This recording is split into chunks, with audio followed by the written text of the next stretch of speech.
Hi there, my name is Reverend Ken Kimiywe, the Deputy Bishop of Christ is the Answer Ministries, and I also serve as the Senior Pastor at CITAM Buruburu. And I'm glad that you're tuning in with us, and I'm hoping these discussions that we are having are of help to you, particularly as we address this subject, this very, very, very delicate subject of marriage conflict resolution. And we have already underscored that all conflicts are there in whichever marriage that we are in, and we need to just address them in a positive way. And we've looked at already 3 ways in which we can be able to do this. And we said, first of all, is understanding our differences and making sure that we know each other so to avoid more conflict. And then secondly, we said that there is need for us to avoid being selfish, because when you just think about myself and what I want, then we remove the other person from the equation, and that in itself brings conflict. And then thirdly, we also saw there is need for us to pursue each other, so that we are not just getting into each other without knowing what kind of a place this other person has come from, what issues they are dealing with, even emotionally. And when we do all these 3 things, then it is very possible that our marriage will be a little bit more softer and more enjoyable, and I want to be more fulfilling. Fourthly, we want to bring the other factor that can help us in resolving conflict in marriage. And I would like to suggest to us, this is not a very easy one, but it is loving confrontation. Many of us run away from confrontations because, we don't want to upset anything. You don't want to make, the other person feel annoyed about you, or you don't want them to think otherwise about you. But you see, the more we try to protect each other in the way of trying to avoid the other person getting irritant, the more we hide our stuff under the carpet. And you see, there is so much that you can only, brush under the carpet, because one of these days, again, kaboom, whenever, people erupt, is because there's so much that has been, swept under the carpet, and they cannot stomach it anymore. And so the best thing to avoid that kind of conflict is for you to lovingly confront your spouse. And I would like you to do it in a constructive way.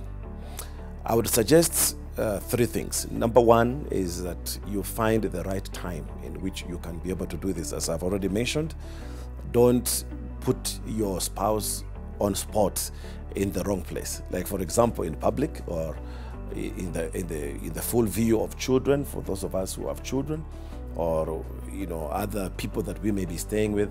You want to time it in such a way that it is in the right time, and then of course in the right place. You want to be very careful that you don't bring arguments in the public, or, as we normally say, wash your dirty linen in public. You want to do these things in a very decent and in a very sober way. And so I'm suggesting that there is need for us as couples to confront one another. When we have identified something that is wrong, then the Bible says, let us speak the truth in love.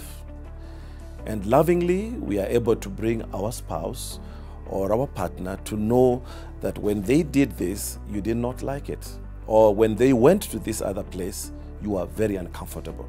Or maybe when they were speaking on that phone with whoever they were speaking with, you felt left out. And so as couples, we need to open up to one another. Talk about what we felt, what we thought, how we felt we were handled in whatever scenario or whatever situation that we are going through as a couple. And the more we brush things under the carpet and not confront them, the more we postponed the point at which we will be able to conflict. And the more you postpone, the more pressure, the more struggle we have internally in terms of knowing how to relate to one another in those areas that we feel we are divided and we are not reading from the same script. And so what am I saying? That it would be good for you as a couple, if you love each other and if you really care for one another, if you know I'm doing what is not right, then bring it to my attention in a loving way. Confront me. Let me know what the issue is, so that when I know what the issue is, I'll be alert within myself not to repeat that thing, or not to say that thing, or not to go to whichever place that I was going that may be making you to be unhappy. In fact, sometimes we end up doing certain things without knowing that we are probably upsetting somebody. For you, probably you think you are just, with your friends and you're having fun time, but probably the other person on the other side is feeling left out. You're just concentrated with your friends and you're not having time with them.